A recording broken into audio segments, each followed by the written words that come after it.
Let that shit slide. Let that shit slide.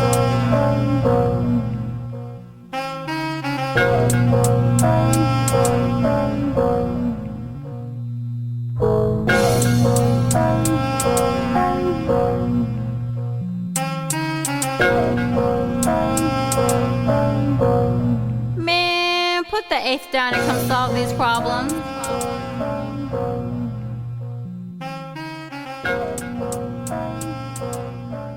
Weed wise, you a smoker, right? It's easy to say that I'm a smoker. I might have to pull a snooty one day soon, but yeah. Okay. Now. You're not a smoker. Not a smoker. No, all right. When did you start, and why don't you smoke? Go with you. I started smoking weed at You don't want to admit it. 14, 15, I think, somewhere around there. Oh, that's like just hitting it every once in a while. Somebody got it. Somebody got some weed. No. You was We was smoking. rolling up. You was rolling up at 14. My nigga Burner was one of the budmen. He had niggas from Zulu. Like, bro, we had weed coming in. We used to go down to the studio, smoke, hotbox the basement type shit. Like, yeah, we had a whole fucking boiling point, we used to call it, right?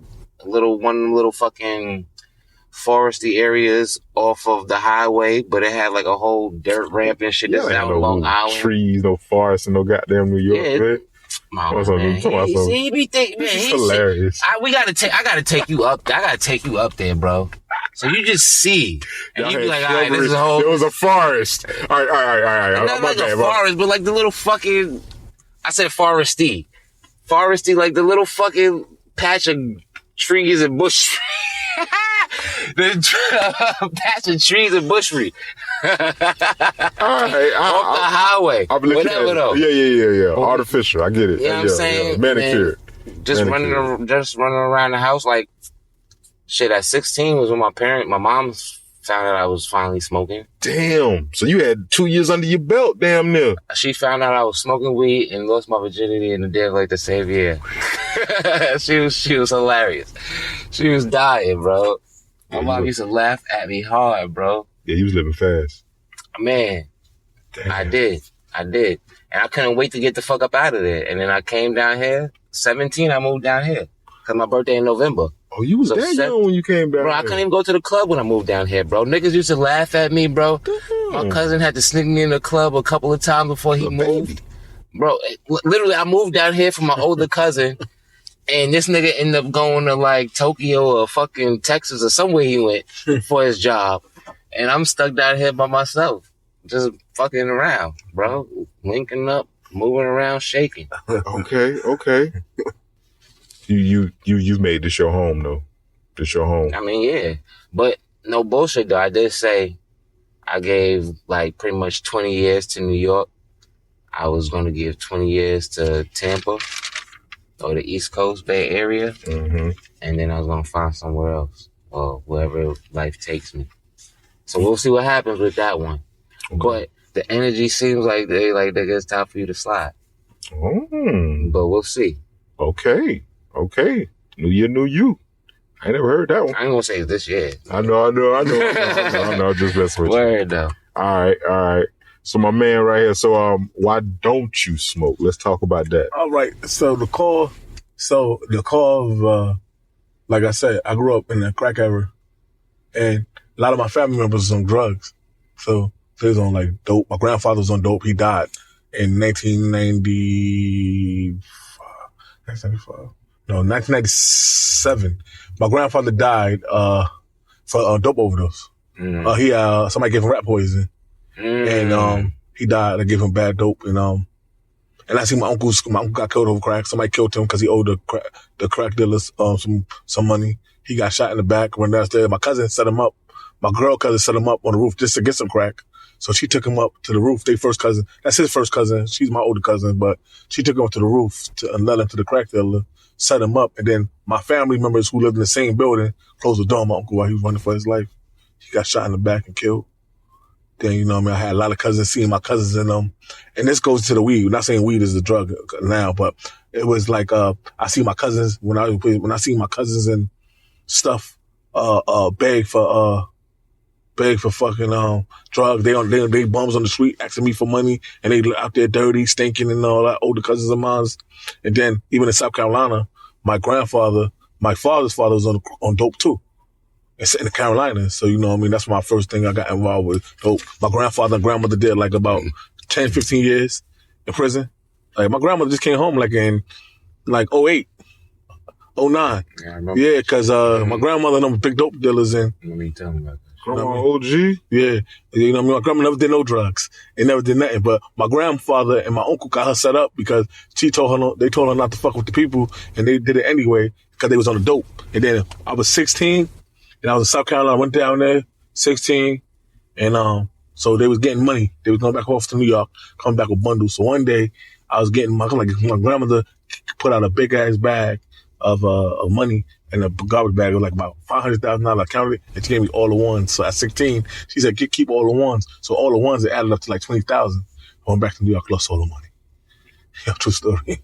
My cousin let me get drunk, and he told me I was giving people hundreds and hundreds of dollars. I was in there. No, I'm 16. I'm drinking 40 ounces on the West Farms Road. I'm doing the shit like The Game. Remember that movie, The Game? Remember the movie, The Program? The motherfucker was in the middle of the street, laying in laying on the yellow lines. And that's how I was doing shit like that. I was drunk.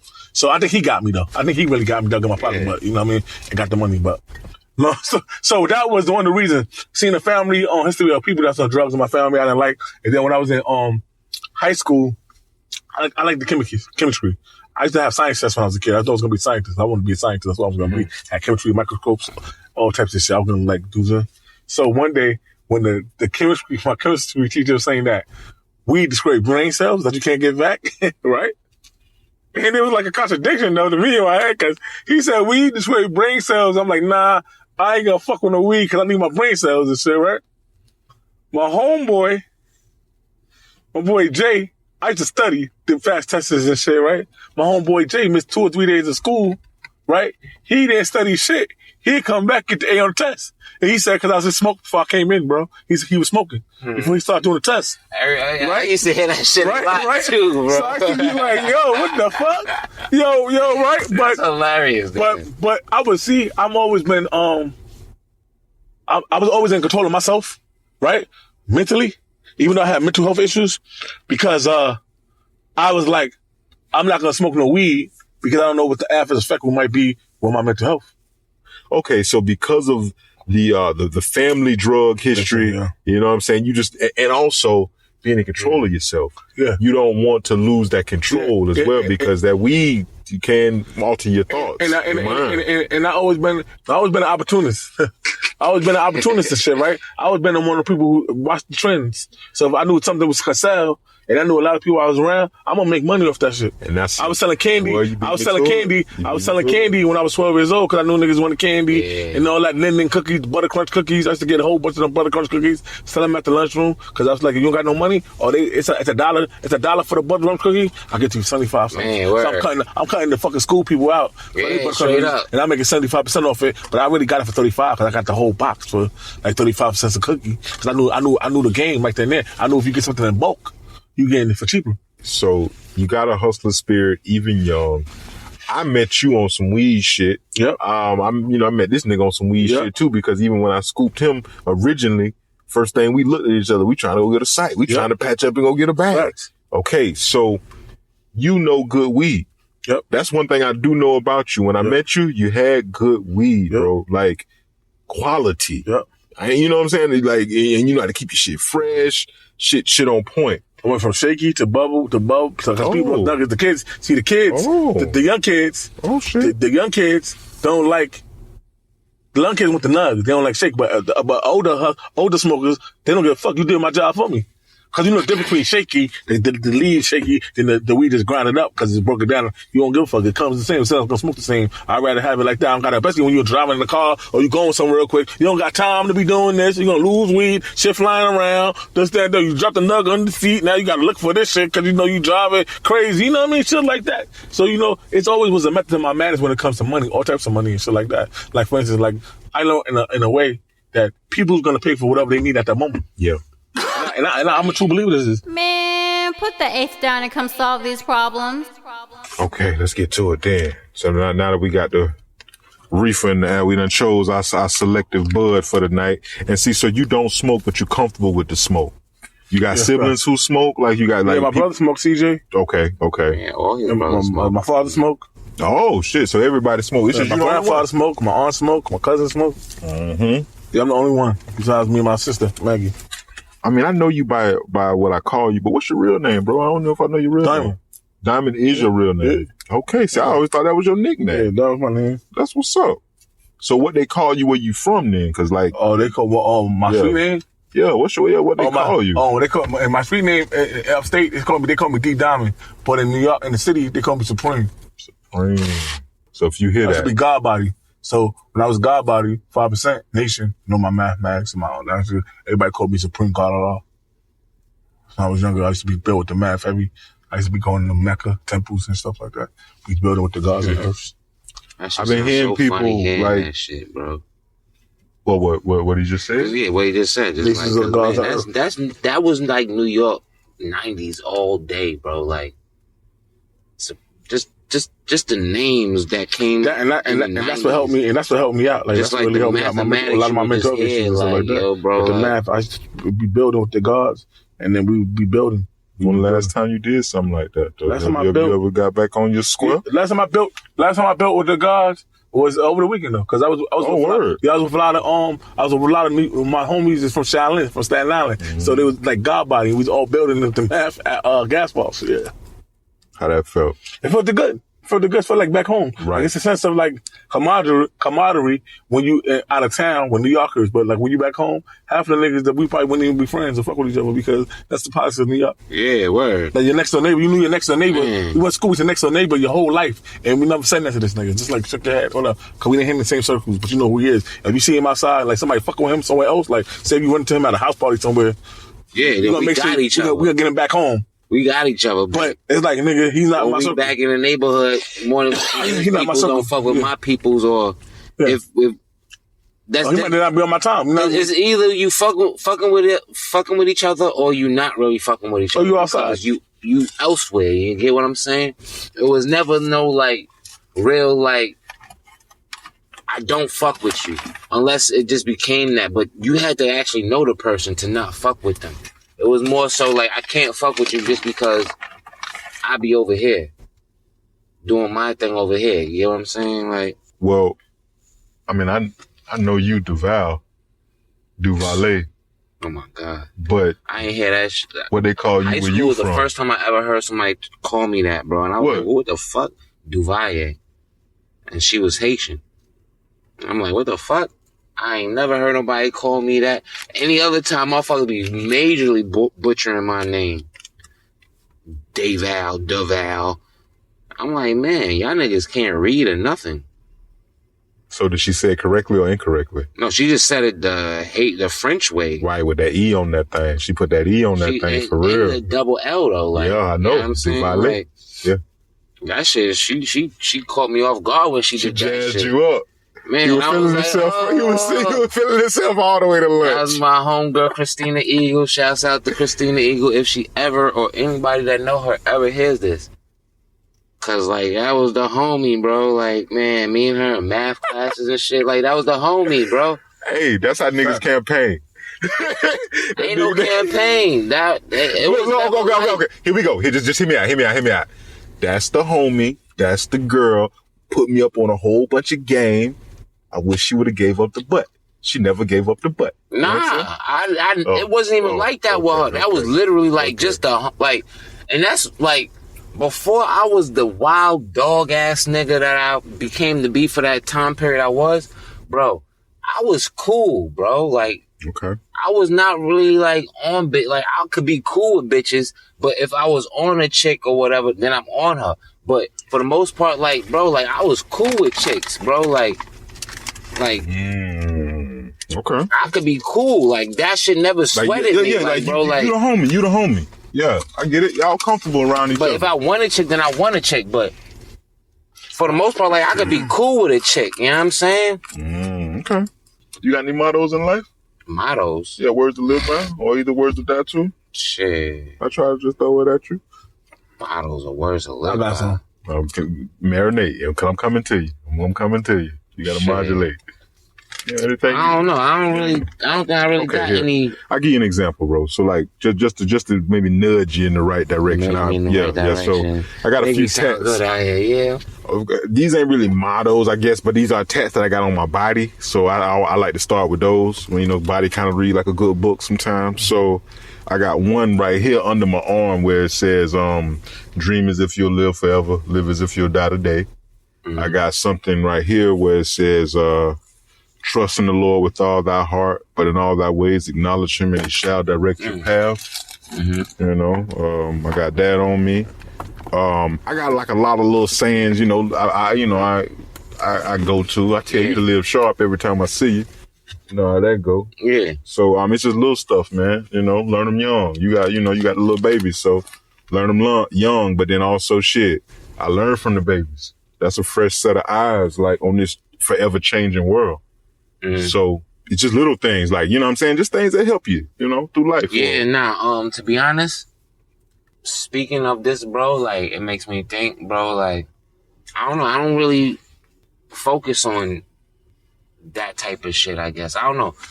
Like, I go off a feeling, bro. Like, I don't know, bro. It's weird, bro.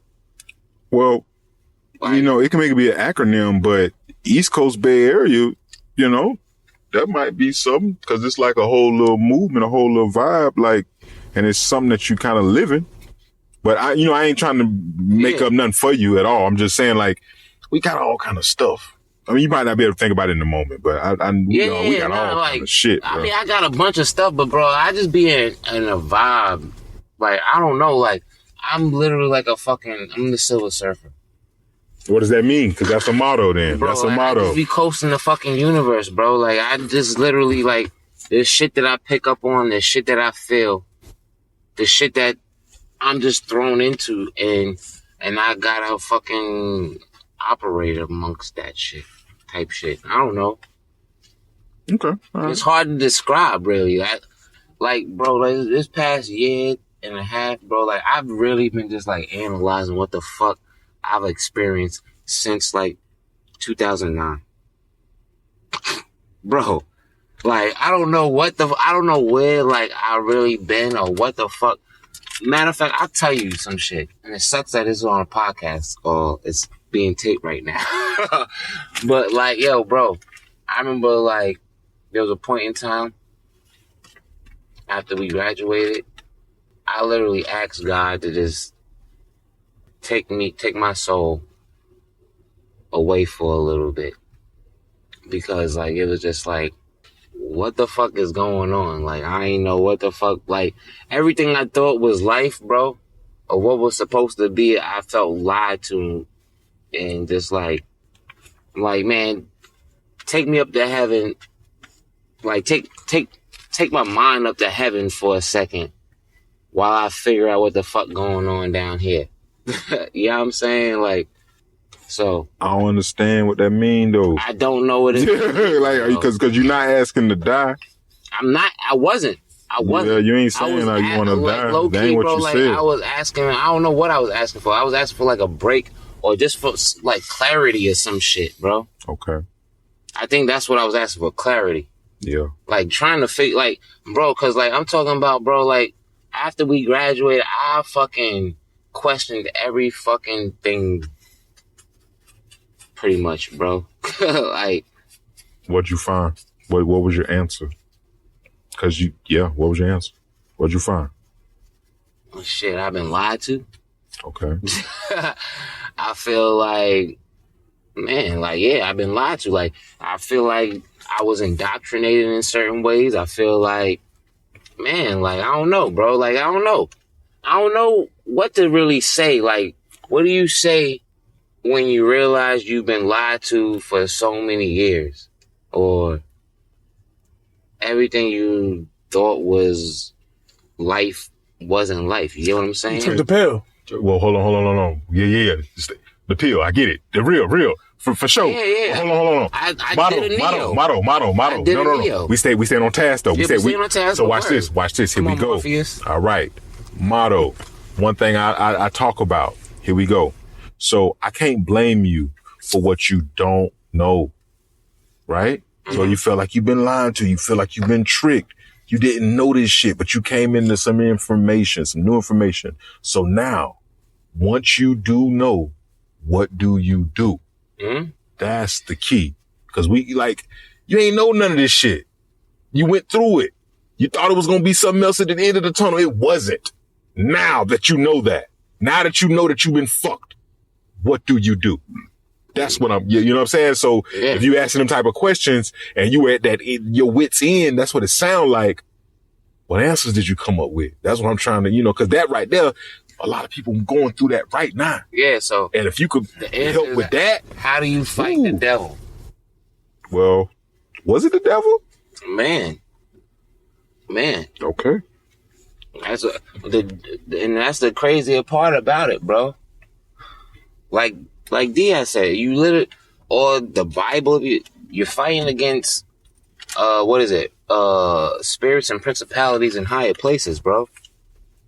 You're going against shit that. How you fight the devil? You believe that he exists. Man, that's the first step. Most of these motherfuckers want to believe in God, but don't think the devil real. The devil. How you gonna pray for some good shit, but don't ignore the bad shit? Listen, the devil, but it's never it don't be the devil. Whoa. I'm about to say, clean that up for him, because the good shit and the bad shit, that they ain't coming from the bad shit ain't coming from the devil. And first of all, I'm telling you right now. I'm about to tell you right now. I'm about to clear that shit up. Why? Whoa. Because even in the Bible, it says that God does good and bad. Thank you. So thank you. Therefore, you got to think about why did he create the devil? Why did he create? Yeah, you get what I'm saying? He didn't create the devil. He created Lucifer. He created Lucifer on purpose. Yeah, he knew what the fuck was going down, bro. If we talking about the Almighty or whatever. Hey, sorry. If we talking about the Almighty or whatever, I don't got a filter. If we talking about the Almighty or whatever, man, if you know you pimping, you know your fucking bottom hoe is gonna end up turning on you or whatever, but you gonna set up Listen, what's my movie? People think God is that all seeing stuff comes from Woden, from Greek mythology, like the all seeing eye and all that shit. Yeah. God doesn't see everything. Because God is his entity. God doesn't see everything. Because God seen everything. When he asked Cain where was Abel, when Cain killed Abel, he asked Cain specifically where was Abel. Because he want to know how you gonna move, bro. God gave us free will. Thank you. You stole it right out of my mouth. If he got free will, he doesn't see everything. No, that's not true. He want to see how you gonna operate. All right, so I'm gonna say this real quick then. The book that we talking about, the Bible, in my opinion, it's a book of codes, and it's meant to be decoded. It is. It's not a book of religion. It's not a book of faith. So we got to decode it, but when we approach it from I think a faith-based or religion-based, we all gonna have to lean to our interpretation. But if we could decode it, that's what I was then we'll know exactly what it is. That's what I'm gonna say. But tell me your motto. Oh, go ahead, bro. Go ahead. My motto. Go. One of my motto is, if it don't make dollars, don't make sense. DJ Quick. If it don't make dollars, don't make sense. One of my favorite mottos. Need that bitch right now. In my joint, it used to be DJAF when I was a kid. You was a DJ? No, my joint used to be DJAF. Who is that? Break that down. That's my motto. Okay. Don't give a fuck. Oh shit! That was DJAF. Now was this youth or was this It's like youth. Now this when you was getting in all that trouble. That's funny.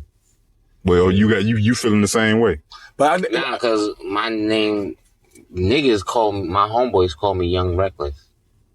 Because I just didn't give a fuck. Like, I was always ready for whatever stupidness. I feel like that's something that y'all both got in common. But that's New York shit, I think. In New York, like, you really just kind of, like, bro, like, how he was saying, like, It's never like, bro, you could just literally just be on the bus to see a grandmother type shit, not even thinking about nothing, and you going to witness some type of action, bro. I'm talking about from the person just hustling batteries to a full-on stabbing or whatever, you know what I'm saying? Like, on the subway type shit.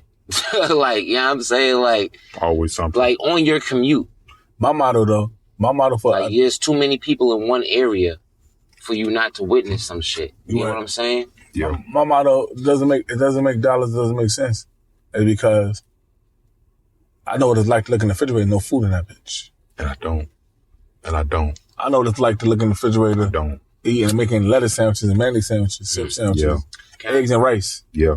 But I know what it's like to be looking in the refrigerator and you got, you know what I mean? You don't got nothing to eat. Yeah. But your house is mad clean. You got all these things, necessities, but you don't got no, what's that called? And it was not really like, you know what I mean, like an ongoing thing. It was just the fact that I'm like, damn, I know what it was like. Like, damn, he opened that damn refrigerator up, thinking that's what they're gonna pay and that shit magically and shit, miraculously and shit like that. Damn, you gotta go get it yourself. Gotta go get make it happen. And I remember one time, I never stole shit in my life, so one time in my life. And so I asked my mother, can I get a pack? Can she give me a dime for a pack of annihilators? And she said no, but she had all this money. I was mad. So I'm like, she got all this money. I can't get a dime, 10 cents. You know what I mean? So I went to the store. So, you know, I never stole nothing. So I stole a pack of annihilators. But when I stole a pack of annihilators, I felt so bad. I felt like a grief came on. As soon as what's that called? I got this fucking, I was sad. I was depressed. I was mad for that day. So I went back to the store. And I told the dude, I told the annihilators, Arab dude, a Cozy Corner, Soundview. I said, yo, I stole the annihilators from your store. He said, you stole the annihilators? He said, you know, you don't got to steal no annihilators, steal nothing. And if you need something, all you got to do is ask. He said, yo, you want to make some money? And all that? He said, you could just sweep the store. You can sweep the store or do these stuff and all that. And then he told me, you're an honest kid. He said, yo, I always see you go to church by yourself. I always see you go walk up to the thing, library. He said, I always see when you come in here, you give your mother notes. You give me the notes for your mother, some cigarettes and shit like that, beer or whatever. And he said, yo, you're a good kid. He said, don't let that, he said, that means you got a good heart. You got a good moral compass. You came back and made me feel bad. So that made me feel bad. That made me sure I never stole nothing from nobody ever in life. But this is the moral of the story because it made me feel like it doesn't make dollars, don't make sense. I had to go get it out the mud. I'm so prideful, which is, I hate that. It's one thing I hate about being prideful because I want to ask for help if I need help. You do? No, I won't. Ever. I haven't ever. Oh, okay. Okay. I misunderstood what you said. I'm sorry. That's my problem. It was times like this, and it's true to this day. As a grown man, it was like under New York subway system. They say I had 75 cents. I need $1 to get on a train. I'm like 12 years old, right? I see other niggas asking people for 50 cents. Other niggas asking for a quarter. Other niggas asking for, you know what I mean, money all day. Young niggas, right? And they getting it, right? I couldn't ask nobody for nothing. Don't you know? I would walk from like here, which where I live at, all the way to the airport. Where I lived at, past the airport where I live at, because I won't ask somebody for a fucking quarter, bro. All I need is a quarter. Sometimes even a nickel, bro. Another motto I got. A nickel. A helping hand is a helping hand. And I try to ask the people who have the resources and who are in power. And I try not to ask the people who are in a same position or a worse position than I'm in. You know what I'm saying? Mm-hmm. Like, it took me a while to understand that. And I ain't saying that's the correct way. But I am saying, like, we got to make up for what's lost. And a compensatory request is not anything to be looked down upon. We've been deprived for a very long time. We're only playing catch up right now. That's all we're doing.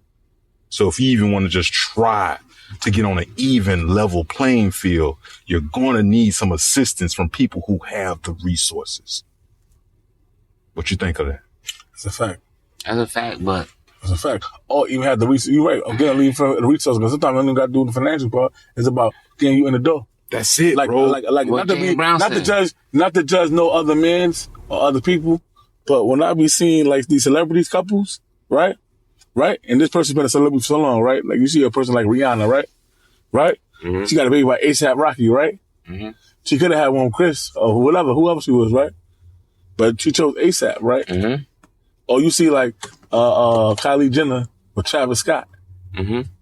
I look at these motherfuckers like, if you wasn't no motherfucking rapper who had money, you wouldn't even be in the same room with them. Yeah. They wouldn't even look at you the same way because you're not in a category or the echelon elites, they circle of elites or whatever the fuck they want to call themselves.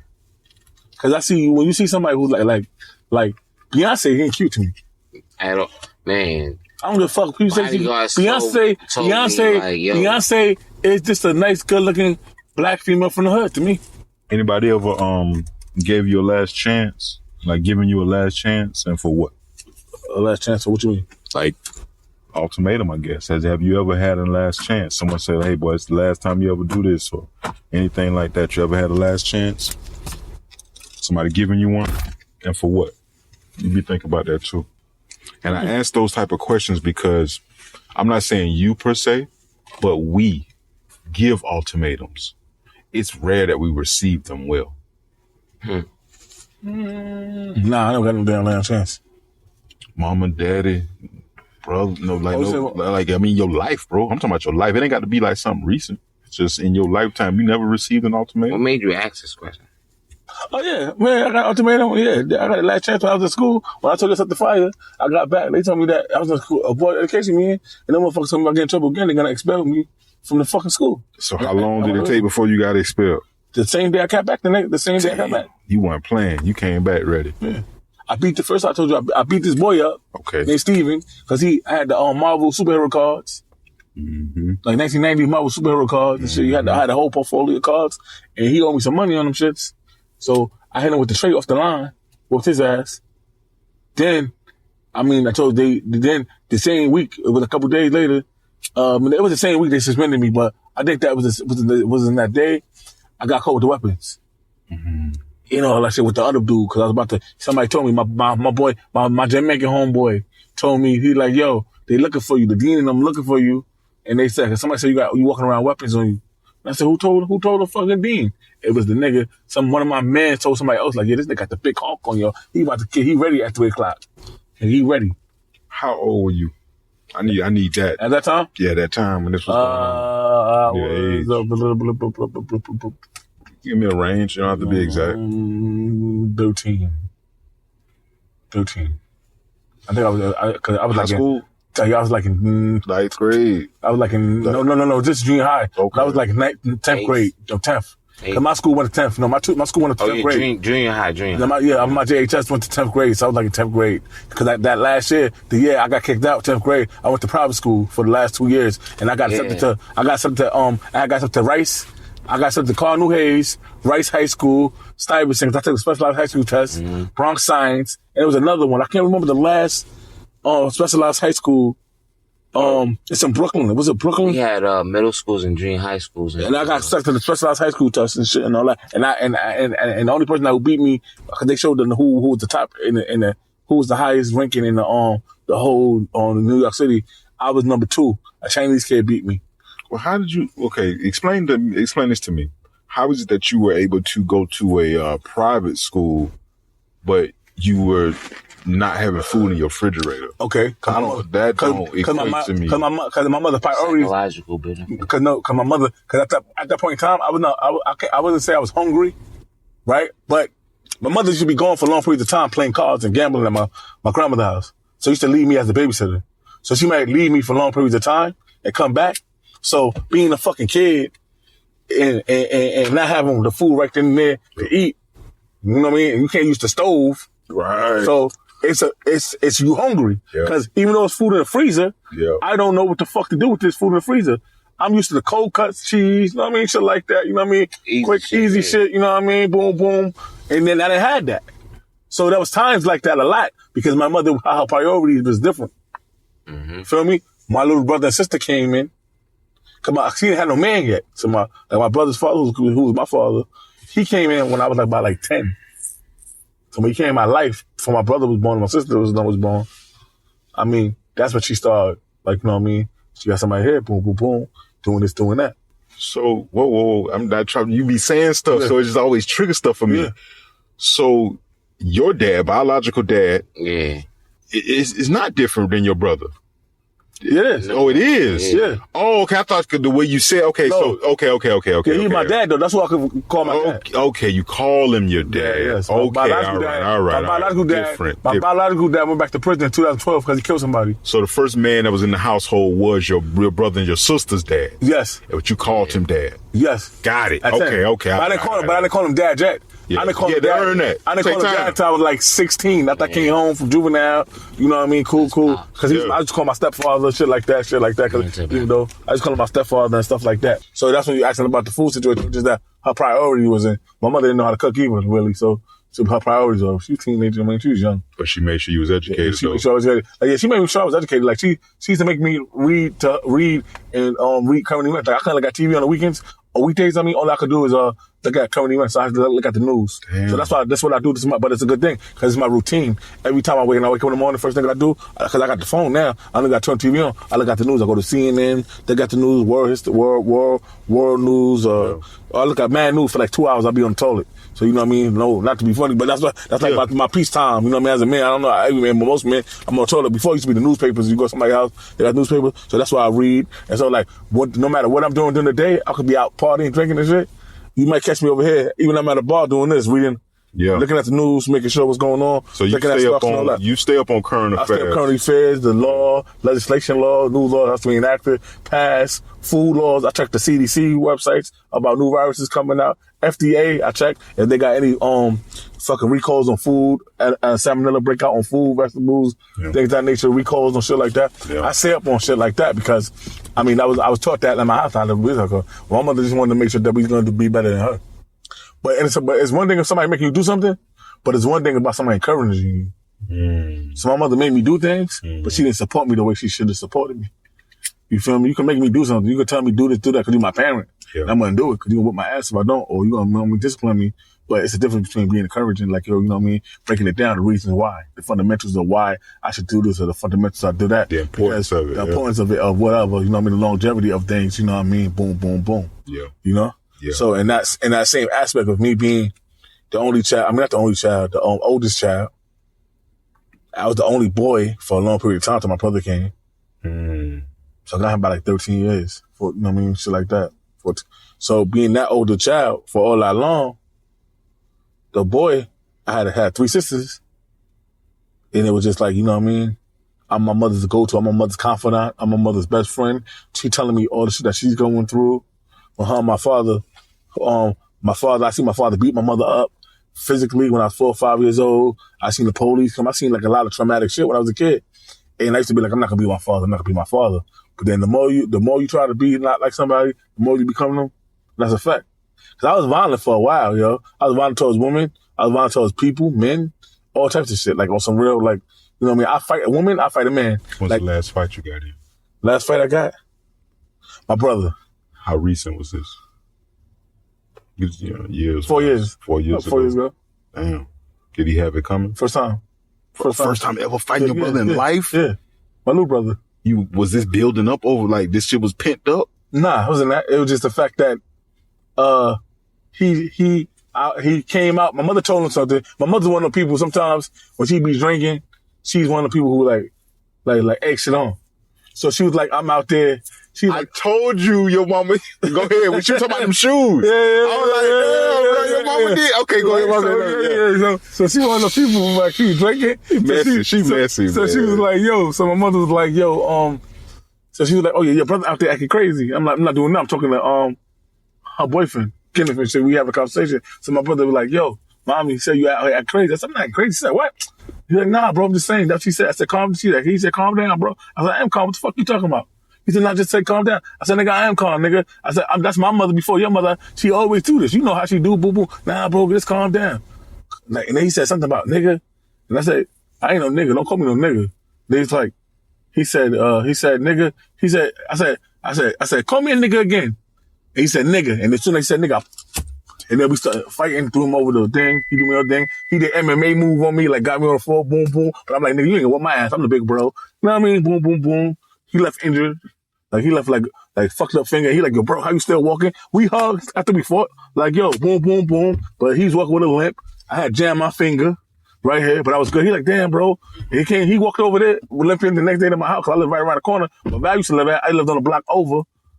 I had moved in the neighborhood, and when Val used to live on Garden Street, I moved over on Thrace. That's how y'all met? No. This is years later. I'm just saying the scenario. My mother lived on the same still live over there, but I haven't lived over there.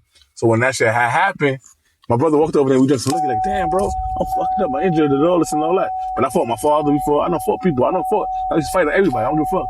Like I fought the police. I fought the police. It's not like anybody who listens to this shit is not like, oh, it was fun. It was, oh yeah, nigga, I feel like I'm a big bad nigga because I fought the police, knocked the police out. Nah, nigga, I could have been killed, could have been dead. My kids would have been without a father and all that shit. And it was nothing to glorify. It was that I was going through a stage and shit had happened, but them motherfuckers pepper sprayed me, right? This is the first time I know. I didn't know pepper spray changes your skin color. So when I walk in the hospital, because I had a wound, what happened was that I was a victim of a crime, victim of some shit. So me and my sister got into it. She stabbed me in my stomach. We got into it, but I left her up, and then she had a knife. And the knife poked to me a little bit, but it was raining. So she ran to the cab, and I took her in the cab, like, with the windows, like, take your windows down. I'm out my arm trying to get her ass. Cab scared. So what's that called? So the police come. Somebody called the police. First police, a female black officer. I do my phone. I was like, get the fuck out my face. I don't need no help. She's like, nah, all right then, all right, shit, all right. It's nighttime. Boom, boom, boom. And my sister started fucking with me in my house, because she was in my house. She came to my house, my baby mother. They just came from Carnival with my kids, right? I was drinking my peoples, so I'm in my room sleep. My sister started being mad loud, so I come out the room like, Keisha, calm down. You know what I mean? I said, Joe, it's you being mad loud. Oh, I could be loud. Oh, she do. That's how my sister be acting. So you know what I mean? I'm like, calm down. This is in my house. Respect my house. You feel me? I just came back, but she didn't do it. So she started talking about she gonna get so-and-so on me. My cousin. I'm gonna go get so-and-so. So you know, any man, get who? I'm your fucking brother. Start going crazy in her eye. So long story short, it happened within the night. Police came. Police tried to talk to me again. I'm like, I don't want to talk to them. Leave me alone. I'm calling the CDP, the people come pick me up at the psychiatric hospital. I'm calling them. They came when the police came. They came when the police did. But the police keep fucking trying to fuck with me, and I punched them in the face. Bang! Hit the other police. Bang! Knocked the two police out. The third police came up and pepper sprayed me. And when they pepper sprayed me, they said, oh, nigga, you want to hit police, huh? I don't know the reason why they didn't beat my ass. They didn't beat my ass. I don't know why. But what they did, well, because they waited for the ambulance to come, they hog-tied me. Literally, I'm talking about they hog-tied me. My arms behind my back when my foot was hog and my legs was up in the air, and they hog-tied me. And the ambulance wanted to take me first. They said, you got to calm him down. He got to calm down. Because I had the motherfucking, the fucking spray in my face. I had to throw away all my clothes, the clothes I had on that day, away in the hospital bag. They had it. Boots, everything, Timbs and everything. Bro, when I walk in the hospital, bro, the I don't know what type of pepper spray, what the fucking pepper spray, but bro, my whole face, my hand, it was discolored. My whole face right here, it was light skin, bro. It was like jade. The whole shit was jade, like this side and patches, and the whole shit right here was jade. And I didn't know that shit. It took about like 2 weeks. And you know how many days I was in the hospital sleep? Yo, I was in the hospital 14 days before I woke up. They had me in like some strong ass morphine. They did surgery and everything. They did surgery on my stomach right here. I got the scar right here. Like you can see the scar right here. Got the scar right here. Mm-hmm. Yeah, it's a real true story. But that shit was crazy, bro. But that's the last fight I had was with my brother. But y'all good, y'all. I love my brother. I would say this though. What I like about that situation is that y'all walked away from it okay. Oh, yeah. It wasn't lingering. Yeah. You know, sometimes man got to get that shit out. If nigga would say, I got you later, nigga, I'll shoot your ass, I'll kill you, nigga. If he would have said that, then we wouldn't be brothers no more. I won't fuck nigga no more. Because I feel like I'm never gonna say that to my mans or my peoples and all that. And if your homeboy say some shit like that after a fight, because he whooped that ass or whatever, he's not your real homeboy. He felt that shit in your heart like that, bro. It's like, you know what I mean? You really felt that way, you know what I mean? And shit. I mean, you know what I mean? It's like 2 ways that you get in a friendship with me. 2 ways. Steal from me. Mm-hmm. I don't care about no bitch. I ain't never let no female come between me and my peoples. Mm-hmm. A female got that lust factor where a woman can make a motherfucker lust after them, and you gotta be stronger mentally or whatever. Mm-hmm. Sometimes it's not. A nigga, I don't blame that shit. You feel me? I just help niggas got good resolve, so I don't really blame shit like that. But if you ever slap me, bro, ain't no grown ass man should be slapping another man. We gonna fight and do all that, but slapping a grown ass man, that's the most disrespectful shit ever. Like, that's the most disrespectful. If a nigga just come up to you and slap, cause they argue with you, slap you, bro, So I'm gonna take it to a. I'd rather you punch me in my face, bro. I'm about to say, You're not gonna slap me like I feel make me feel like I'm effeminate. I'm a feminine person. You gonna slap me? How about you just punch me in my face, bro? So I agree with you 100% on the slapping, right? But at the end of the day, it's a form of disrespect. That's what I'm hearing you talk about. Yeah, it's a form of disrespect, yeah. Now, it may be, for you, the ultimate form of disrespect, right? Oh, okay, one more thing, I'm sorry. Go ahead. One more thing, Go ahead. It's the third thing. Go ahead. Don't invite me to your dick, bro. What's it? A nigga don't invite me to, a grown man should never invite a grown man to their dick. Oh, yeah, nah, that ain't even on the table. Nah, like. but back in the day, you know, people used to play that shit. Play in New York. They said, my dick. Oh, that shit. Oh, see them words. But see. But as a grown ass man, here we go. Presidents. Nah. Here we go. And I ain't disagreeing with you. What I'm saying is, once again, another form of disrespect. Yes.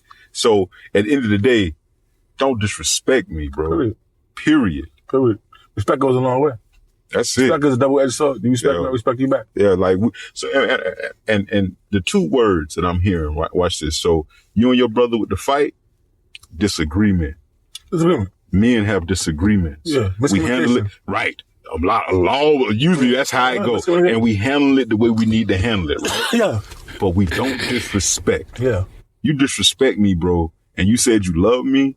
Like, I'm looking at that like in a totally different way. False now. Right. But we know. That's what I'm saying. I was like, y'all both know now. But you know what he said? But you know what he said? We know. Yeah, hold on. Yeah. But you know what he both said? Make sure you say that. Go ahead. You know what he said? He said, bro, I didn't think you was gonna hit me. And I said, nigga, I didn't think you was gonna call me a nigga again. Yeah, because you tried him. You like, nigga, who the fuck is you talking about? I can't say nigga. Yeah. Nigga, and you wop. But he thought that I wasn't gonna hit his ass either. Right. Because I never did this shit to him. He got no use to me. Like, okay, nigga, 40 years later, nigga, goddamn. Feel me? So, you know, but now he know. Like, and like, okay. Right. Like, you know, it's a mutual respect. Like, hey, I know he ain't scared of me. Right. Cause he's a man now. Right. But it's that healthy fear. Like, yeah, but I got to really fight this dude. So we was really fighting. Like, I got to really fight this dude. Like, we really fight, throwing each other over barrel grills and like lifting each up, like shit like that. Like, it's just really, you got to really fight me, bro. Yeah. Cause when I fight, it's not ain't no rules to fighting, bro. I'll be ready to fight. I'll be ready. I'm like, one of us gonna be knocked the fuck out, bro. That's what I'll be aiming for. Damn. When I fight, one of us gonna be knocked out, bro. I'm not giving up. I'm fighting you till you knocked out. Or choke the fuck out. I got a little bit more conditioning Straight. than just like straight fucking a nigga up. But me and Naeem, Okay. my cousin, You got to put it for me a little bit, bro. Yeah, we killing you. Yeah. My lungs, a little bit. Yeah, go but, ahead. My bad. we got into it right here on the front porch. What? Yeah, bro. I remember that. Yeah, Why? Because he probably seen both of us the next day. Why? What happened? But so he was out here. Him and his girl got into it. You good. Okay. Him and his girl got into it, and I ain't like the way he was moving. I'm like, bro, like, Wait, whoa, with his chick? yeah. Whoa, what? Listen, no, just listen to me before you even interject or react. You did say though that Him and his girl got, yes, I did say that. Him and But his chick. Listen to what I'm saying. All right, go ahead. Listen to what I'm saying. Go ahead. I'm like, bro, if a chick get you this way, Yeah. cause they over there putting hands on each other. Oh, damn. That's what I'm talking about. So I'm like, bro, if a chick get you this way, bro, man, leave it alone. Don't even, man, walk away. Don't. That's where I'm going with him with this. But he if y'all know my cousin, he worse than I am. He told me that shit. He said I was fucked up because I was drinking, and he said he's mad. But yeah, he was tight or what. But that's his occasion. Like, he get that way sometimes. You told him this while he was Hitler? No. I break it up. And I'm sitting there talking to him. He slapped him? He slapped us or something? No, they just scuffling. Like, okay, they pulling back and forth? Pulling back and forth, trying to throw each other down. And I'm like, man, whoa. First of all, you at my house doing this shit. Second of all, bruh. That's when he was standing? Nah, they was just visiting kind of like. Okay. All right, go ahead. I be need context. Go ahead. Yeah, but that's cool. Yeah. I'm like, bro, no. First of all, you my cousin. Therefore, I don't need to see you conducting yourself this way. Fuck all that, man. You can find another one. Fuck all that. I'm sorry. I done seen too many, not too many, but I seen niggas fall just over a chick fucking with them or feeling some type of way about a chick. You get what I'm saying? So no, bro, like, I don't care if you getting your feelings about it or whatever, but you need to leave her alone if this is how you get it to where you got to put hands on her or some shit, or you want to put hands on her. Good advice. How did the tide turn? That's all. That's where it was. He starts, he later on in the evening, he get back into it. And by this point, we've been drinking and shit too. So granted, like, I'm probably like not where I should have been, but he going off and shit. And I'm like, man, like, we just spoke, bro. So like, I get hot-headed. I yoke him up, which I was probably wrong for. Where was y'all at? Right here on the front porch. All right, go ahead. Listen to me. I yoke him up on the door. I'm like, bro, you are tripping. We just spoke about this shit. He go in. Me and him start tussling. We right here at the banister. Right here at the banister tussling. I'm like, man, this is really what you trying to do? I go over the top, bro. I throw myself over the fucking banister, bro. Just to body slam his ass, bro. Like, the next day we all fucked up. But, bro, like, the whole time, like, he on the ground trying to still fight and shit, I'm just holding him. You know what I'm saying? Like, 'cause I'm like, bro, you over here hot, all over this shit when I already try to speak to you. You know what I'm saying? Like, and then mind you at my house trying to put on a show. I'm not going for that, number one. Number two, you my cousin, bro. I'm not letting you go out no sucker. Like, man, you, first of all, you in the wrong, bro. You trying to put hands on a chick. I don't care how you feel or whatever the type, man, they gonna look at you wrong out the gate, man. Out the gate, they gonna look at you wrong. Whether you smaller than her, or whatever the case may be, whatever. They gonna look at you wrong. He's a big brother, though, compared to your cousin, bro. Man. Like, I don't know. I tell him that he know that. I understand what you're saying, though, but I mean, I get two as fuck. Cause if a female put their hands on me, I whip her ass like I whip a nigga ass, I whip an old person ass. Don't put your fucking hands on me. Give a fuck who it is. Don't touch me. That's you, but still, nonetheless, though. My mother told me if somebody put their hands on you and teach you, you put their hands on them back. I don't care who it is. My mother told me that. Father told me the same thing. That's you. And every female is different. So you gotta get the right one. I learned this as being a grown adult. You gotta get the right female cause you'll be in a whole lot of hurt or in jail or shit like that. Not every female is the same. You got some females who can love you, but they love is not the same the love you looking for. That's very true. Right? Because you can have a female who's they mouth is so wicked and so bad, and if you just like, oh, boom, boom, boom, you might go crazy on them. Then you got some people who just like you gotta keep repeating stuff to them, and they still like they can't get it and all that. So you gotta make sure you are, first thing, as a man, I almost say this shit. I'm not trying to come off as being, what do you call it, misogynistic, but a man is supposed to be a leader in their household. Supposed to be able to lead your household. Supposed to be able to lead your woman. I don't care if you're younger, she's older than you or younger than you. It doesn't matter. Because she's a man at the end of the day. Mm-hmm. Right? You're supposed to be able to quell her. If she gets too hostile, you be able to quell her with words, not physical violence. Because physical violence just shows you that you're not strong enough as what you thought. Because I was a victim of that shit. Which what? I was was you right?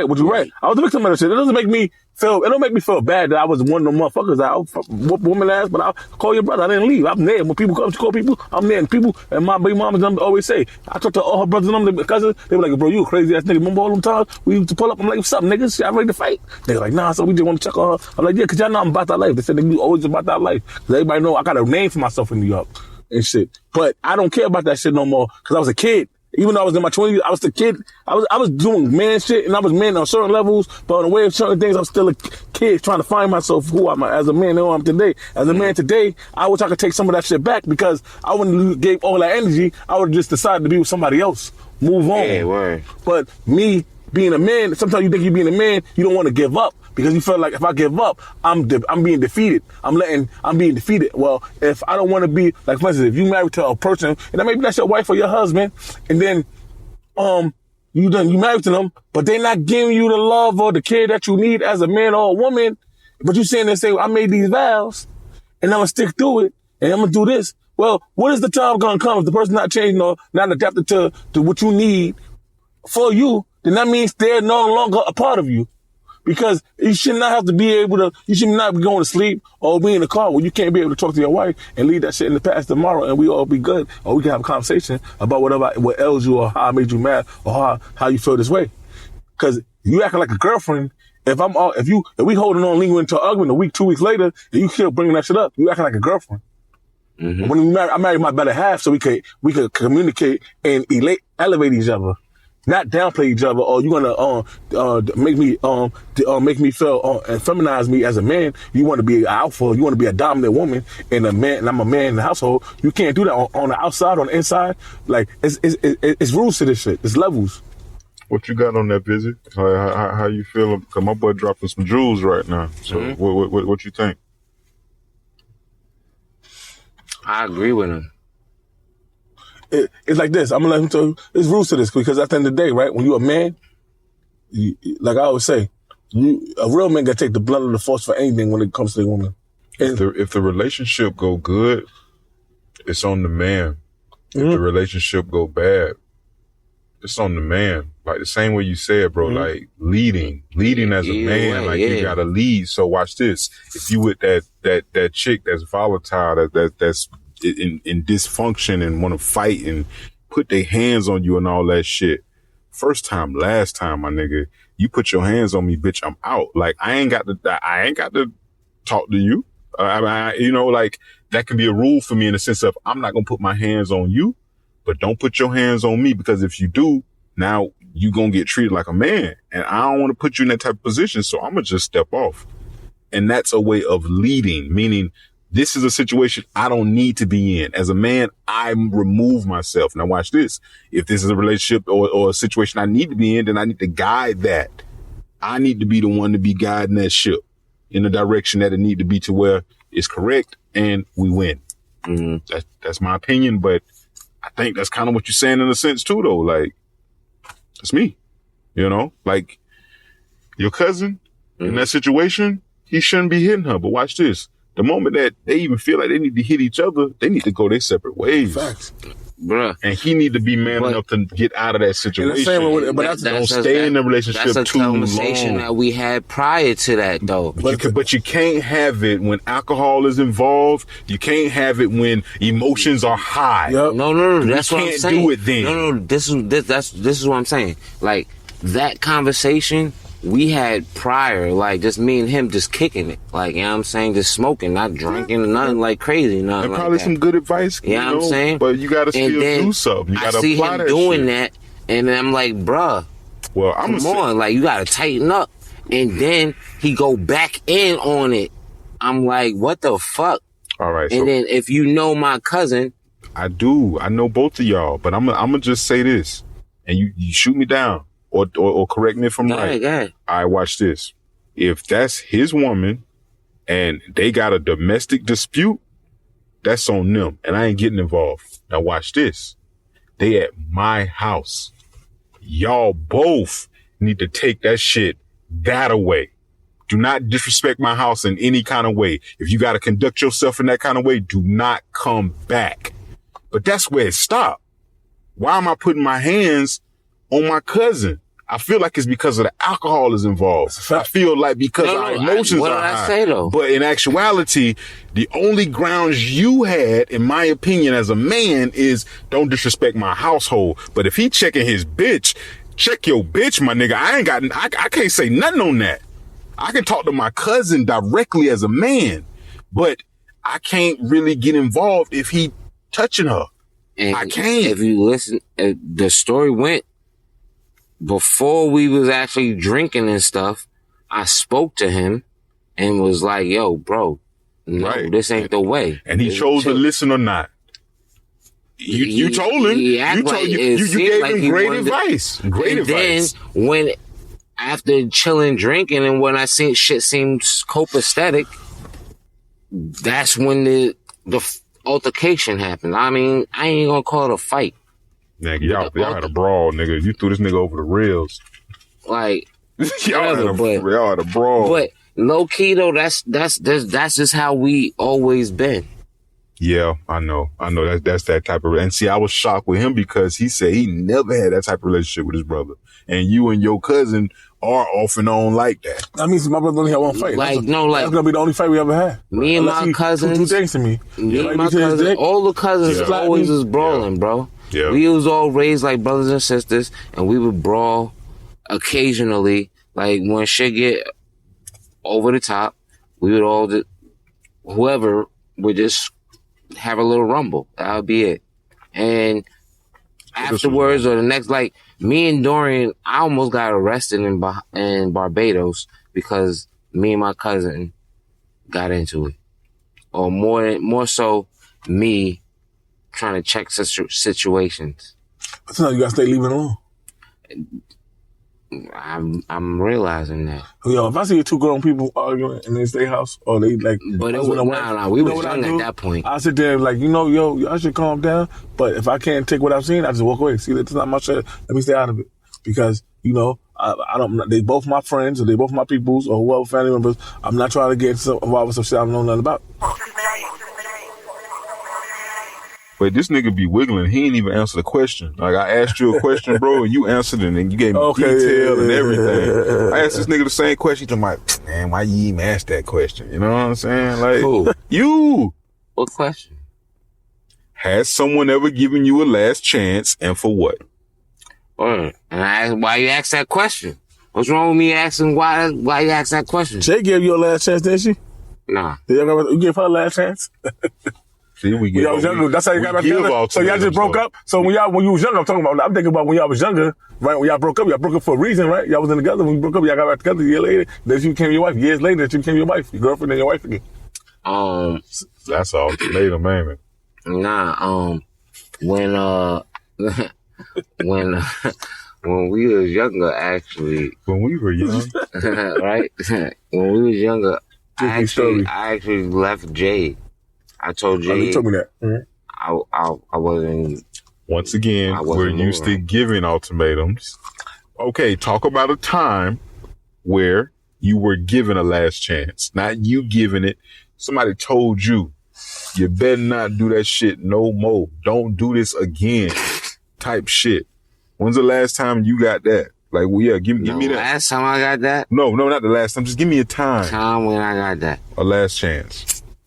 I don't know. I usually tighten up once I get in trouble.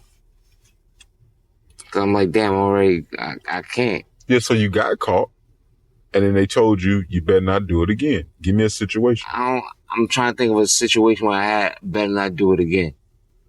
I don't know, man. What the fuck? Like, all good.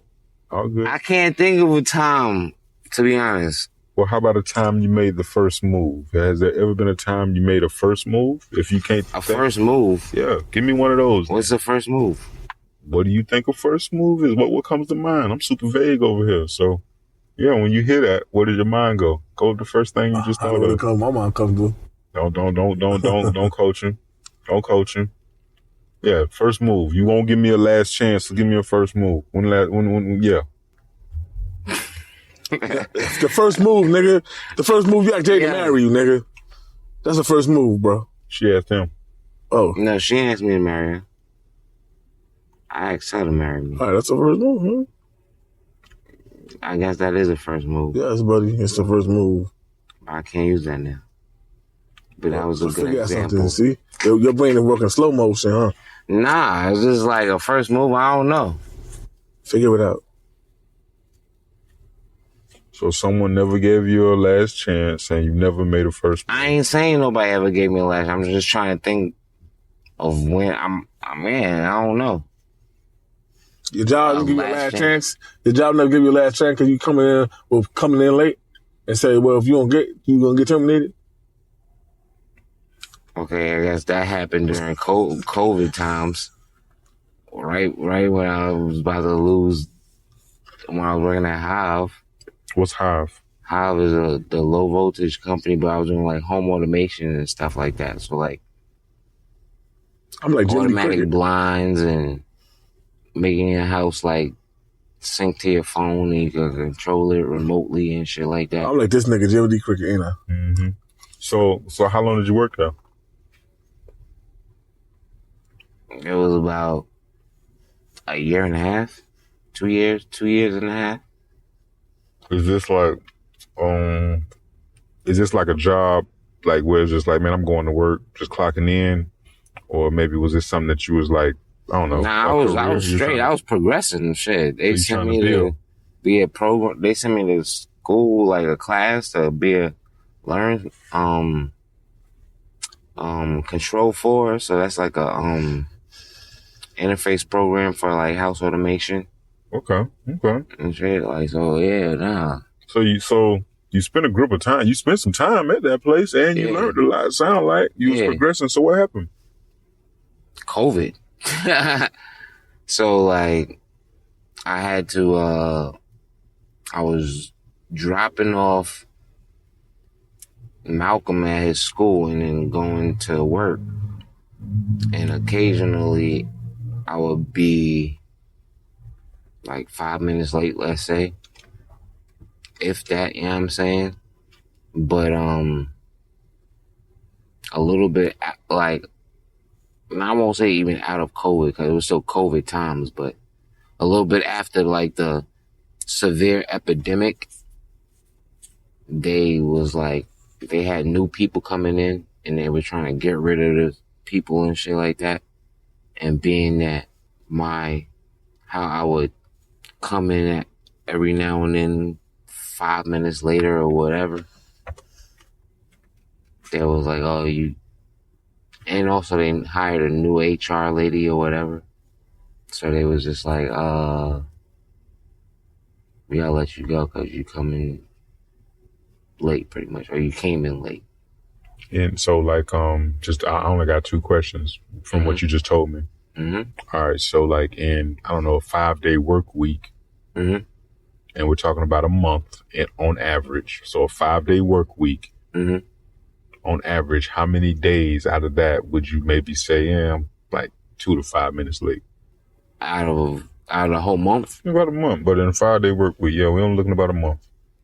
So in a 5-day work week, I would say maybe 2 days. Okay. All right. And my second question would be, prior to the COVID-19, were you taking Malcolm to school? Yeah, I was still taking him to school. So and they knew about me taking him to school. So if ever I was to be late, which prior to COVID times, I wasn't really late. So it was just that procedures and shit like that during that time, you know what I'm saying? Made it so that parents taking their kids to school, it was just a little bit of a longer process. That's all it was. But also, they could have been losing money. I'm not going to speak on the company. You get what I'm saying? But they could have been losing money and they were making certain plays. I was literally a year and a half, 2 years in, 2.5 years, 2 years almost. Okay. Really, 2 years. Okay. And, you know what I'm saying? Mind you, I went from like $17 an hour to $23 an hour within a year, you know what I'm saying? Like, so like, is this, you get what I'm saying? Like, as far as like business goes, I get what they were doing, but yeah, I got the short end of the stick. In my opinion. Yeah. Okay. Well, I appreciate you sharing that. I know you had to dig deep with that. Now, have you thought about a first move? This nigga first move was drinking all that damn alcohol. I didn't get First shot. move. That was that first move. You take that shot. Then you didn't have no leave nothing for me. I brought enough cups for everybody, Vizzy. I brought enough cups for everybody, Vizzy. He a lush now. He alcohol. He a drinker now. You want to talk about that? He's a drinker now. Or no? We can talk about it. All right. Well, here we go. We talked about it in the sense of, and this is not an intervention or nothing like that, not an ambush. It's not intervention. I'm not doing that to you. Mm-hmm. I've known you since 2007, right? Mm-hmm. And you know me, bro. Like, I drank, I smoked. You know what I'm saying? Well, I don't drink like I used to. I know I've definitely stopped drinking the way I used to drink. Mm-hmm. I will admit that. Mm-hmm. But my smoke intake has increased substantially since we've been knowing each other. All right. So I'm throwing all my shit out there. You know, I do other stuff too, you know that, but we ain't talking about that. So, with that being said, I have seen probably within like the last minimum 3 years. I know that for sure. 3 years for sure. Yeah, bro. Intake. Like, so you drink more. You drink more. Have you noticed that? Yep. Okay. How you feel? And let me tell you why I asked you that. I smoke a lot. And I know how I feel when I'm cushed out. Like, and I wake up the next day, nigga, I do be a little groggy. I ain't gonna lie. Like, it do affect my body compared to, okay, the day before I only made smoke like 1 or 2 blunts. But then them other days when, you know, smoke backwoods and we up that day. So it was one of them days. I know how I feel the next day. So that's why I'm asking you in the sense of, nigga, you smoke and you drink. How you feel? Like, what, like how that working with you? So when people reflect on me not drinking or being a lightweight drinker, I wasn't really drinking that much. I was smoke. But he's saying what he's trying to get at, what's the dynamic shift? Yeah. Like what was the dynamic that made you drink more? Like, was it something emotional, something going on, something stress? Is it just like you just like got the taste of drinking now? Like you like it agrees with you more now? You like it, or just a combination of different things? Ultimately, now I think it's a combination of things. Pinpoint. I think it's it complements my smoke, but also there was a point in time where I didn't want to smoke as much. And I used drinking as little coverage. Yeah, something like that. That ultimately built up my tolerance. So now it's like a catch-22, I guess, if you will. Yeah, now you're talking. Yeah, I can see that. Now you actually like talking. I can drink more than I used to be able to drink. Like, cause like it's to be honest, it's like it's really like I'm probably covering my smoking with drinking. What? Explain that. I don't understand it. You understand that? Yeah, I understand it. Okay, he's go saying ahead. is that okay? He covering like drinking is cheaper, so to ease out the way he smoke, because he's smoking a lot, and it's pretty pricey to buy smoke, especially you know most people, different people, you know. Yeah, now it's just it's like, cheaper. He could give him a $25 bottle, which maybe could last him a day and a half after work, a day and a half. Not saying he's gonna drink the whole bottle, just how he gotta work. It might last him a day and a half, still have something left over tomorrow, which is fine. Then just buying a fucking eighth for $40 to $50, and then you don't smoke 3 blunts, and before the end of the night. So by the time you come home from a long day of work, you got no more weed.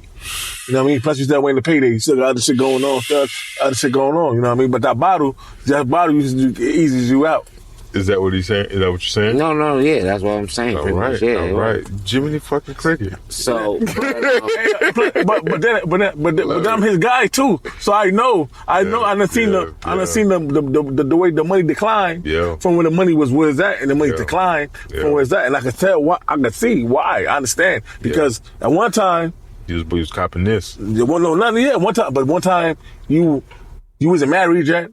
Now the marriage life came into you was still with your lady, but the marriage came into place. Boy, that's real responsibility. It's different. It's a different type of income stream now. Now instead of just saying, okay, well, I'll give you what I can give you, it's like you my fucking husband, you my wife. It's not about what you give me, what you gonna give me. It's about we got a whole family with children. You know what I mean? I mean, not saying it was in the same way you're thinking now, but now it's on paper, motherfucker. Now it's real. like, you can't really defend. How you gonna defend that? Yeah.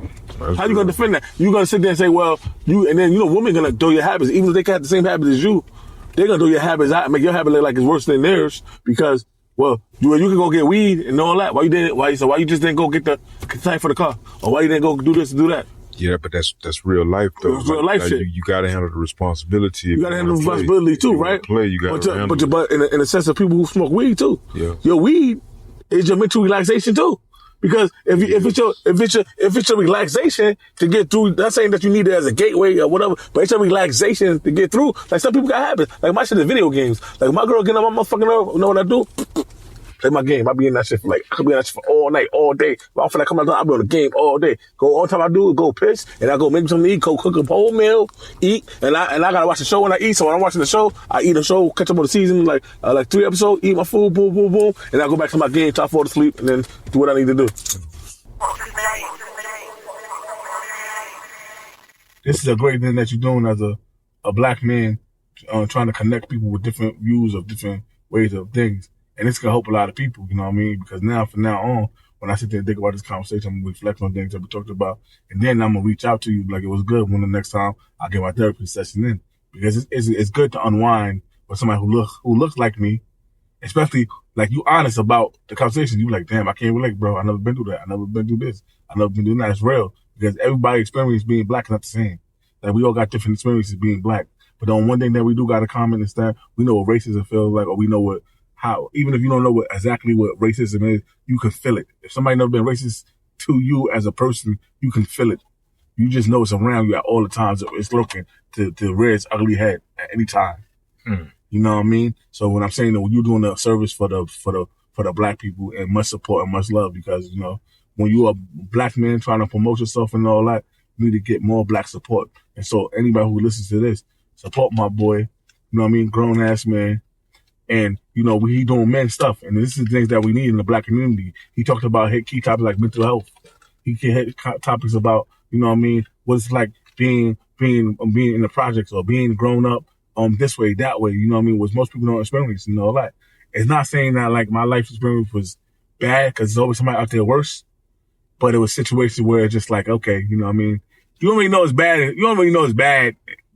Like when you're young, you don't know something's really bad because, if you don't got nothing to compare it to at the time. You're born into a situation, bro. This is your environment. Yeah, this is all you know. Like my mother's house was always clean. Right. I had Encyclopedia Britannica in there.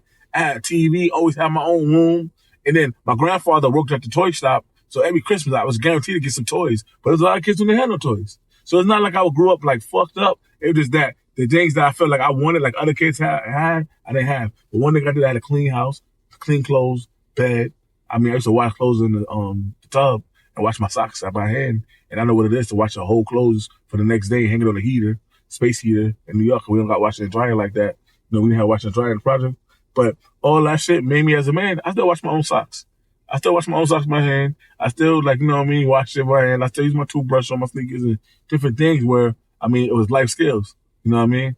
So it's a lot of different things that took me certain places where, like I was a Boy Scout counselor before. I was at, working in New Hampshire, did Boy Scouts, hunting and survival training. I did my ASVAB course, military shit, I did my phases. I did different things in life. So, what took me for that I want to do things. I wanted to challenge the unchallenged. Like when somebody told me that I couldn't do it, or somebody called me crazy, I look at it back down. I look at it like, okay, well, they calling me crazy because I'm crazy. Like I'm looking at it, I'm crazy. I'm gonna show you. I'm gonna kill you. Do better than you. Because the best way you can be successful in life is you do better than the person who said all this things to you. Because I look in their face and they wish they could beat it. Like they wish they wouldn't have told you that. They wish they wouldn't have empowered you. It's the best feeling ever. Is when, like people who see me now, when they seen me a few years ago, you feel me? Like a couple months, like, damn, cuz, you done changed. You done came up. But this is who I always been. But all my friends, my people, and people that was up, and the people that came down, they say, damn, you fell off that something. I'm like, nah, I didn't fall off. I said sacrifice a lot then because I was raising my children. Right. And I was raising kids. Yeah. And the whole time when VAL, like I told you, I was walking around the same clothes every day, my sons was living here with me. And I was making sure they got the sneakers, they got brand new sneakers, they got clothes. See, I didn't say the whole story earlier about that part. But that was the part. I was looking crazy because I'm like, damn, I'll make sure my kids is good, this, that, and third. Prioritizing, man. I'm a real father. Now I know this. My baby mother sent my kids without even letting me know something down here on the Amtrak and called me and said, your boy's at the Amtrak. I wasn't even ready for them. No room. No fun. I had a room, but no, what's that called? And all that. I made it happen. Made it win. For a whole year, bro. No, they slept. They slept in the room, and they slept on the cots on the floor. But did they complain? Nope. You know why they never complained? I'm going to tell you why they never complained. They was with me. The refrigerator full, $400, $800 for groceries. All them had, for Christmas, I bought all them PlayStation 2s. PlayStation 3s. No, was it? No, 4s. Fours. Because when I was there, remember, I got all the 4s. You came in the house that day. He's like, damn, you bought all the boys' 4s. I bought everything, all of them equal.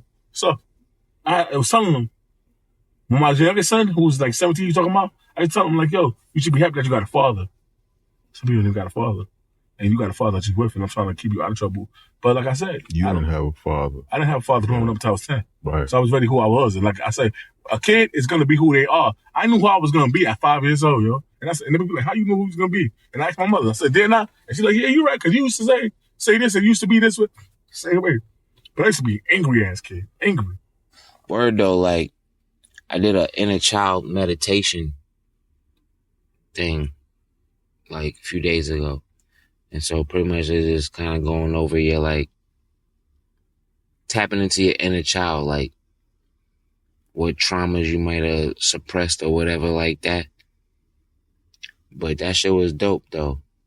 And what you just said made me think of that in Malcolm, watching Malcolm, because Malcolm be on some, like,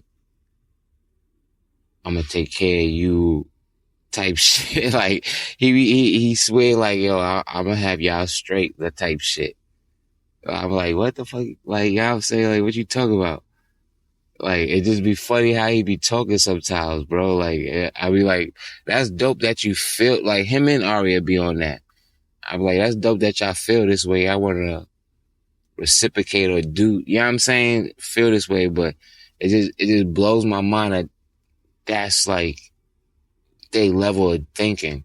So that when you say you thought that way at like 5 years old, I'm like, man, like, and it makes me think of like, damn, like, well, what was I thinking of like at 5 and shit like that? Like like whoever listening to, like, what was you thinking at was that kid? Like 5 or like when you was young, you know what I'm saying? What was your ambitions and dreams?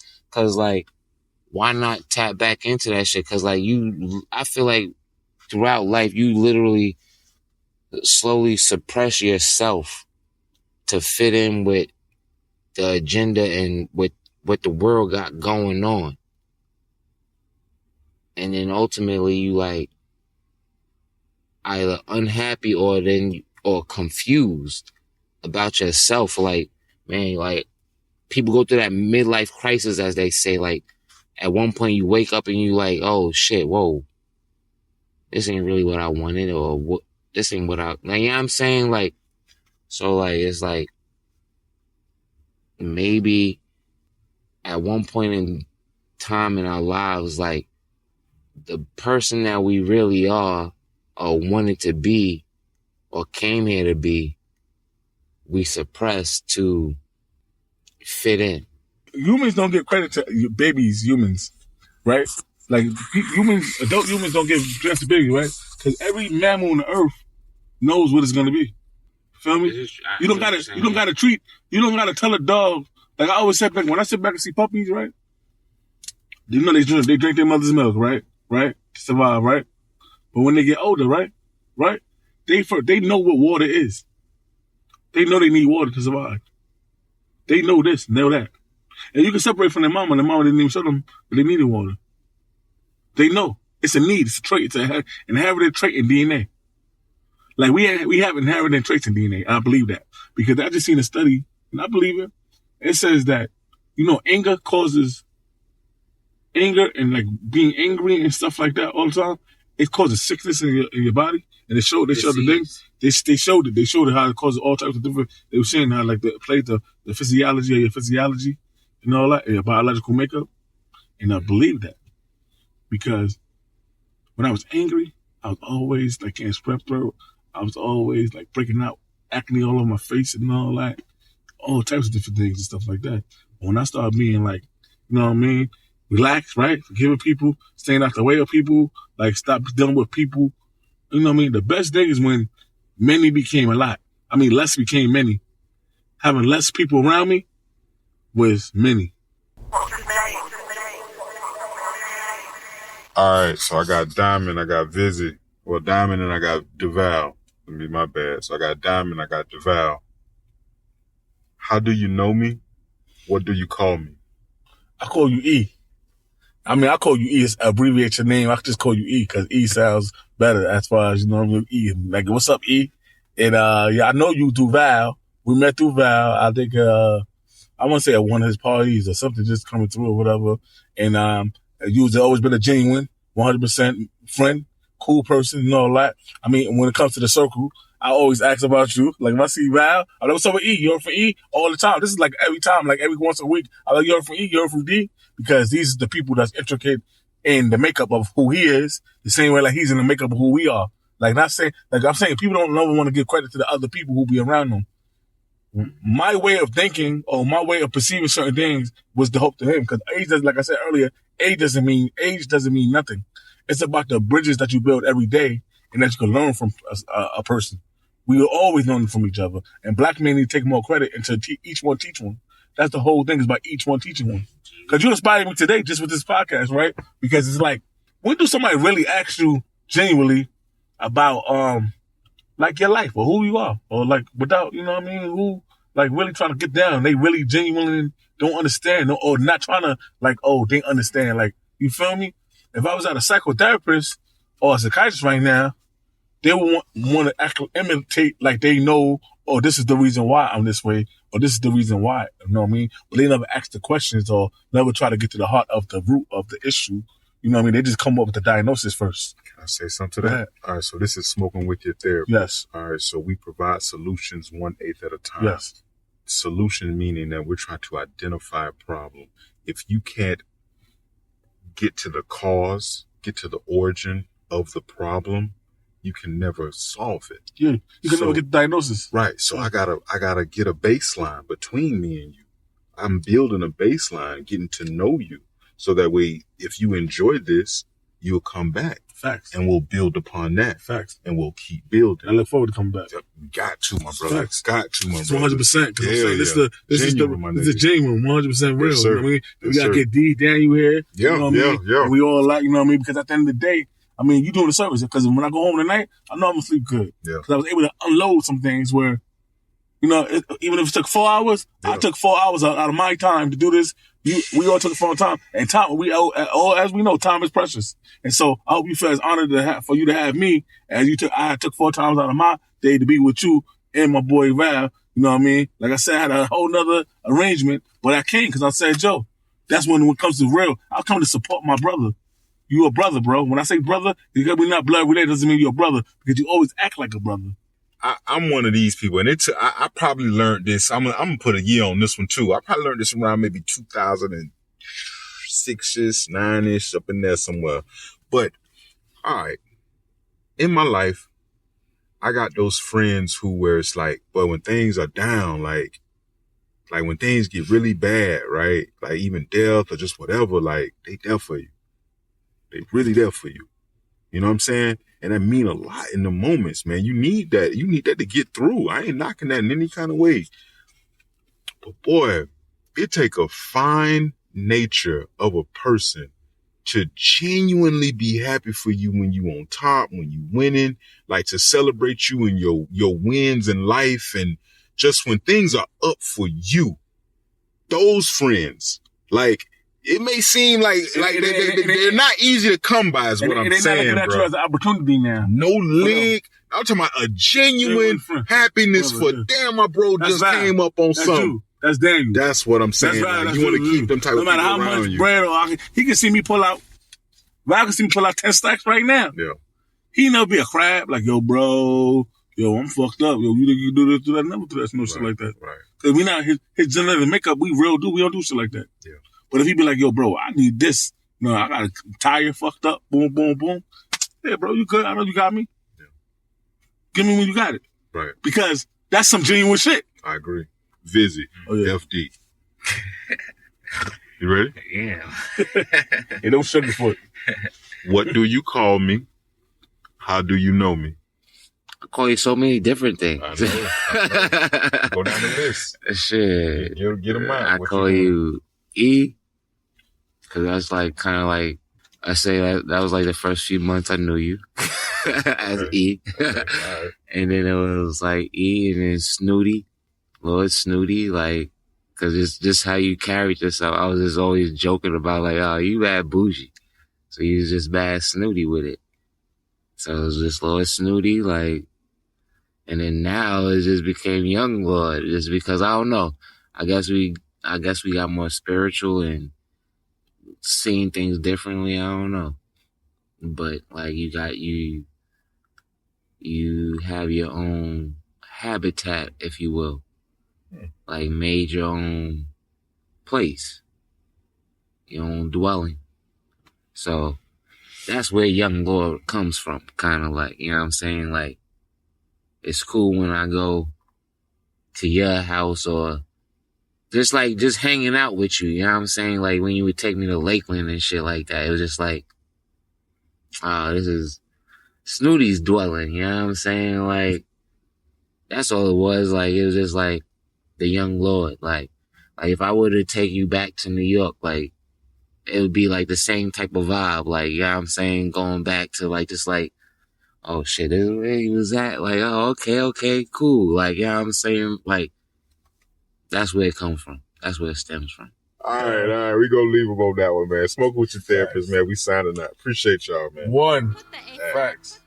Man, yeah, that Went shit in. was Oh my hilarious. God. F It's down. going in. Put the F down. Put the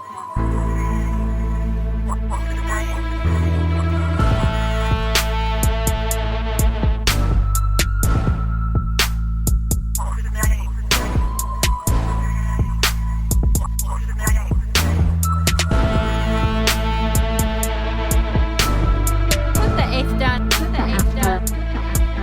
Put the F down. Put the F down. Put the F down. Put the F down. Put the